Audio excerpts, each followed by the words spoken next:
শোণিতপুৰ জিলাৰ অন্তৰ্গত ঢেকিয়াজুলি আৰক্ষী থানা এলেকাৰ পূব ব্ৰহ্মণপুৰ গাঁৱস্থিত চপাই চাহ বাগিচাৰ এটা খণ্ডৰ কাষত ৰাজহুৱা পথৰ দাঁতিত থকা শিমলু গছ বেআইনীভাৱে কাটিছিল কেইগৰাকীমান লোকে। অঞ্চলটোৰ ৰাইজে বাৰম্বাৰ বাধা দিয়াৰ পিছতো কোনো গুৰুত্ব নিদি বাগিচাৰ মেনেজাৰৰ নিৰ্দেশত শিমলু গছ কাটিছিল লোকসকলে।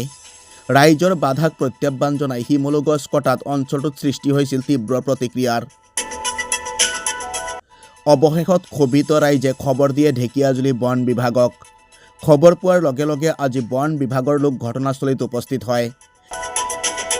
ঢেকিয়াজুলি বন বিভাগৰ লোক ঘটনাস্থলীত উপস্থিত হৈ কাটি বগৰাই দিয়া শিমলু গছ আৰু গছ কটা মেচিন জব্দ কৰাৰ লগতে ঘটনাৰ তদন্ত আৰম্ভ কৰিছে। ইপিনে বন বিভাগৰ পদক্ষেপক আজি আদৰণি জনাইছে আমচুৰ ঢেকিয়াজুলি আঞ্চলিক সমিতিৰ সভাপতি সাইফুল ইছলাম দেৱে। গছ ৰুব লাগে সেইটো সময়ত চাফাই বাগানৰ কোম্পানীয়ে তেওঁলোকৰ মেনেজাৰক নিৰ্দেশ দি মানুহ দি পেলাই পূব ব্ৰহ্মণপুৰত থকা চাফাই বাগানৰ খণ্ড এটাৰ কাষত ৰাজহুৱা ৰাস্তাৰ দাঁতিত থকা প্ৰকাণ্ড শিমলু গছবোৰ কাটি আছে।